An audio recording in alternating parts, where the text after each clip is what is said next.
ऐसा सत्य मत बोलो कि मोदी ठग है, चोर है, बेईमान है, इसको सेना से प्यार नहीं है, राष्ट्र से प्यार नहीं है, ये केवल जुमलेबाज है। आप एक बार इसका धन्यवाद कर दो, अभिनंदन कर दो। इस कानून को बनाने के लिए तो सबका भुगतान कर देगा। मैंने ये भी किया साथियों, आपने सबने देखा 12 मार्च को ताल कटोरा स्टेडियम चंद दिनों में भर दिया। भारतीय जनता पार्टी के ऑफिस में पैर रखने को जगह नहीं बची थी, जिसने नाम प्रधानमंत्री का धन्यवाद ज्ञापित कर रहे थे, लेकिन उस प्रधानमंत्री का दिल साथियों आपकी प्रशंसा, आपके झुकने से भी नहीं पसीजा। आदाब, नमस्कार, सत श्री अकाल। मैं हूं सुल्तान भारती और आप देख रहे हैं सेकुलर भारत न्यूज। कभी सूर्य शक्ति एक्सप्रेस, हमदर्द टाइम्स जैसे वीकली अखबार चलाने वाला, माउस जैसे अपराध उन्मूलन की संस्था तैयार करके उसे एक रफ्तार और प्रगति देने वाला, कभी हिंदू मुस्लिम एकता मंच बनाने वाला,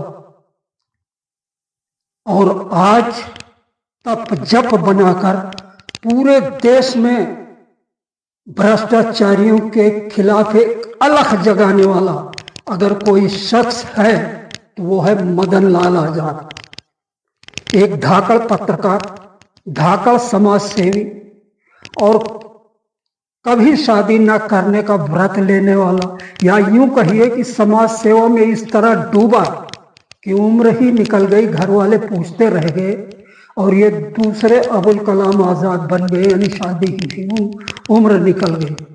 आज वही धाकड़ पत्रकार, वही दिलेर समाज सेवी हजारों की तादाद में पूरे देश भर के ठगी पीड़ित लोगों के जमावड़े के साथ जंतर मंतर पर गरज रहा। के प्रति, ऐसे शासन के प्रति अगर देश के फौज, सेना, पुलिस, प्रवर्तन एजेंसी, प्रशासन में बैठे हुए लोग समर्पण कर दें, सत्य का साथ ना दे सके, उसे ये ना बता सके कि जनता में तेरे प्रति ये भाव आ रहा है, भले ही ईडी और सीबीआई के भय से, तो सिर्फ राहुल गांधी डरता होगा, अखिलेश डरता होगा, माया डरती होगी, ममता डरती होगी, या कोई ठाकरे डरता होगा, कोई लालू डरता होगा, या कोई नीतीश डरता होगा, या वो क्या नाम है उसका आंध्र प्रदेश वाले का, चंद्रबाबू नायडू डरता होगा।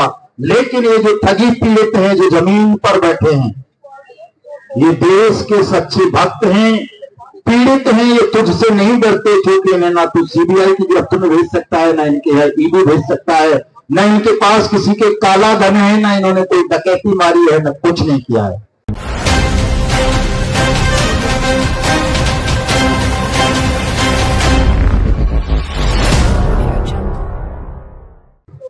इसलिए किसी को भयभीत होने की जरूरत नहीं है, किसी मोदी से, अमित शाह से, किसी पुलिस से।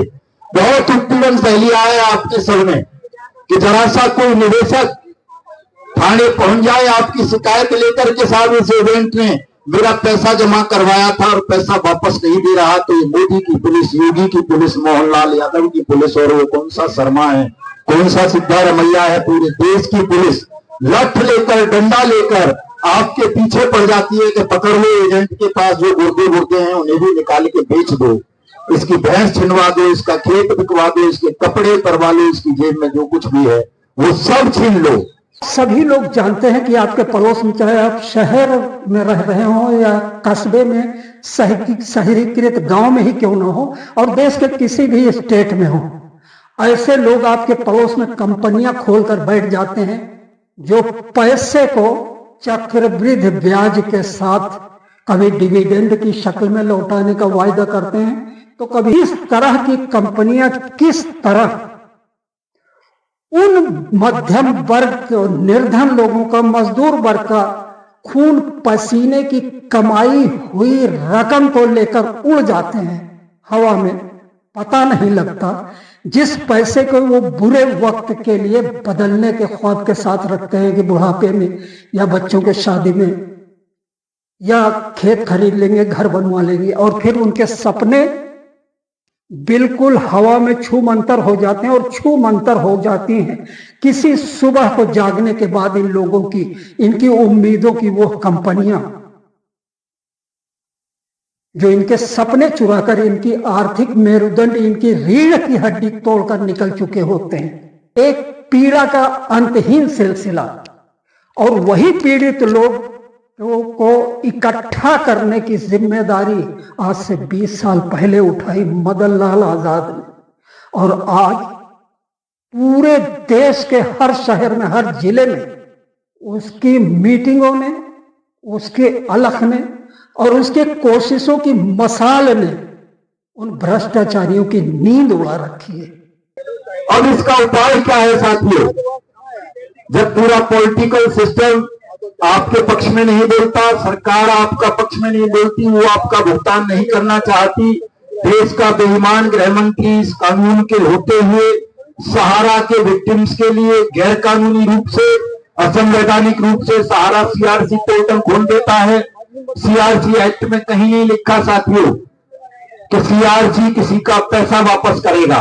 Multi state credit cooperative society act 2002 में ये व्यवस्था है कि सीआरसी अगर ये पाता है कि कोई क्रेडिट कोऑपरेटिव सोसाइटी ठीक से रन नहीं कर रही, जनता का पैसा वापस नहीं कर रही, तो वो उस पर लिक्विडेटर अपॉइंट करेगा।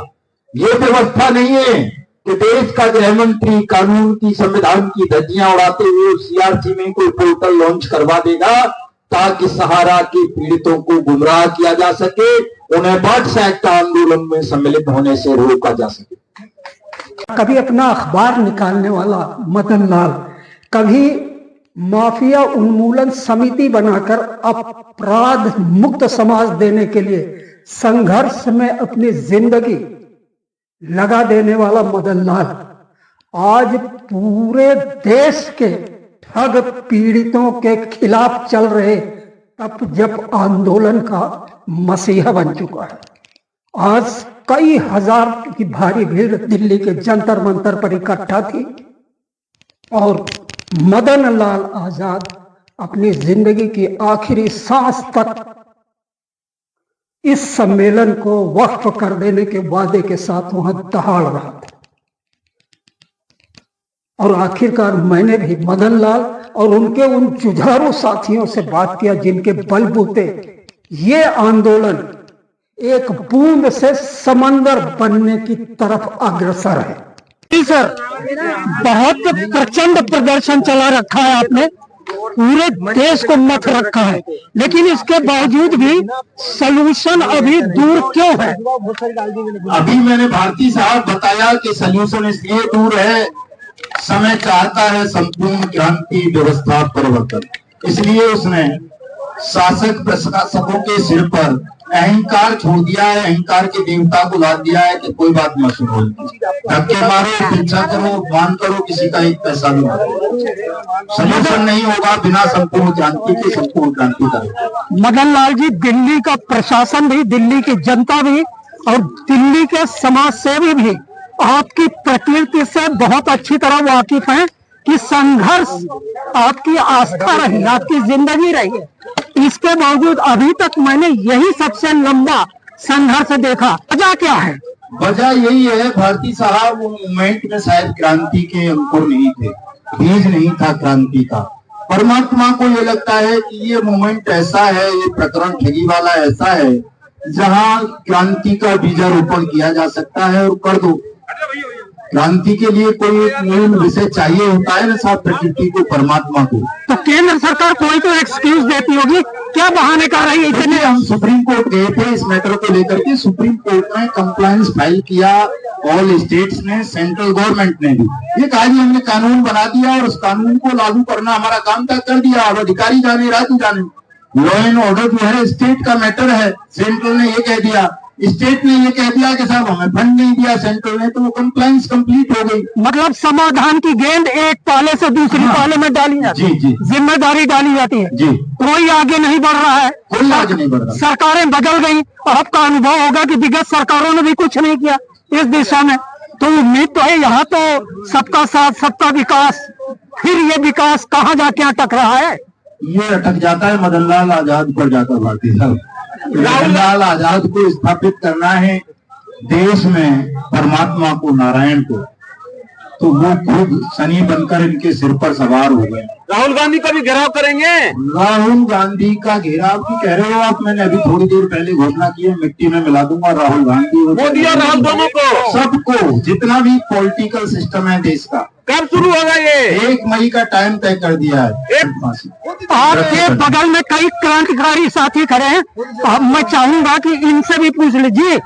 मदन लाल आजाद जी को दिल्ली तो बहुत अच्छी तरह जानती है कि जिस चीज का प्रण लेते हैं ना, उसके लिए इनको अपने विवाह की उम्र सीमा रेखा भी भूल जाते हैं। बिल्कुल पक्का। हाँ? पक्का यकीन है, पक्का यकीन है। पूरे देश को मत डाला आप लोगों ने, लेकिन समस्या का समाधान तो नहीं हुआ। हम छत्तीसगढ़ से आए, इतना पीड़ित है इस प्रकार से, हमारा स्थिति खराब है जो बोलने लायक नहीं है। कितना पैसा फंसा आपका? हमारा कम से कम 1 करोड़ रुपया है।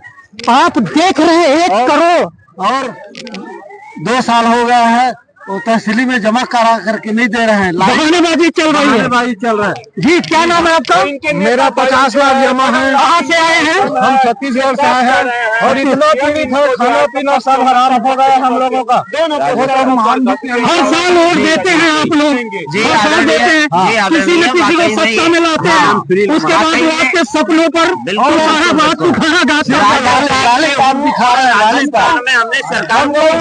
मदन लाल साहब से वही हम लोगों का, मदन लाल में पूरी आस्था, पूरी उम्मीद है इनकी। क्या बोलेंगे आप? जी मदन, मैं आपके पास आता हूँ आपकी इसके बाद। मदन भैया चीट फंड के मसीहा है। जैसा कृष्ण भगवान ने पूरी युद्ध में जो किए थे, ये युद्ध हम 100% जीतेंगे। ये जितने शासन प्रशासन जो कानून बना के हमारे साथ खिलवाड़ कर रहे हैं, अच्छा होगा, ये इनका अंत होगा, ये युद्ध जीतेंगे। आज कुरुक्षेत्र की तरह दिल्ली का जंतर मंतर जो लोगों से भरा हुआ है, इतनी बड़ी तादाद, हजारों की संख्या में। आप अपना नाम बताएं। मैं दर्शन कुमार मेरा नाम है और मैं संगठन में राष्ट्रीय महासचिव के पद पर हूँ। हमारे मदन लाल आजाद जी ने भारत के अंदर कोई भी राज्य, कोई भी जिला और कोई भी तहसील ऐसी बाकी नहीं छोड़ी है जहाँ पर हमने संघर्ष नहीं किया हो। और लेके चौकी इंचार्ज से लेकर राष्ट्रपति भवन तक हमने अपने सभी हथकंडे अपना लिए हैं। सभी को ज्ञापन भी दिए, प्रार्थना पत्र भी दिए, रिक्वेस्ट भी करी है, जेल भरो आंदोलन भी करा, रोड भी जाम करे और जी प्रधानमंत्री का पुतला भी फूका। लेकिन देश की गूंगी बहरी अनुनय विनय का कोई असर नहीं पड़ा, आंसुओं का कुछ पसीजे नहीं कोई। एसिड हिट सरकार हमारे भारत में आज तक नहीं बनी जो जनता की पीड़ा को कतई भी सुनने को तैयार नहीं है। आपके नेता जी कह रहे हैं राहुल और मोदी दोनों को फांसी देंगे, क्या कहना है? पहली बार इनको जनता स्वतंत्रता आंदोलन के बाद पहली बार ऐसे एक आंदोलन होने जा रहा है। जो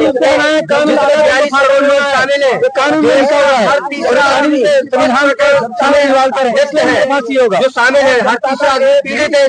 क्या नाम है आपका? अजय वर्मा, उत्तर प्रदेश बुलंदशहर से। उत्तर प्रदेश, सारे प्रदेशों से पीड़ित लोग यहाँ पर मौजूद है।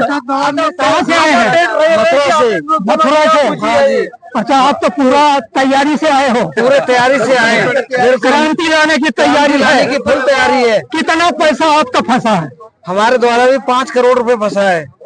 वही गाट, यानी देख लीजिए देश की अर्थव्यवस्था का ये हाल है कि जिस जनता के उत्थान का ठेका लिया जाता है वो खुद पीड़ित बने बैठे हैं। कहाँ से? हिमाचल से। हिमाचल से। मेरा नाम प्रताप सिंह तोमर है। हाँ। 2 करोड़ के करीब करीब मेरा भी पैसा फंसा हुआ।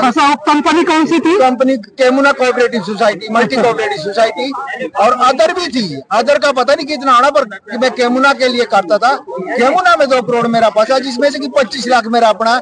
यहाँ तक कि हमें मतलब लोगों द्वारा घर जलाने तक भी बारी आ गई कि हम घर जलाएंगे। मैं कहा घर जला के मिलता भैया, घर जला के पैसा ले लो, पर अब हम छोड़ेंगे नहीं। देखिए, पीड़ा आक्रोश को जन्म देती है और आक्रोश। मेरे घर में 2 मरीज है, एक पैरालाइज के मरीज है।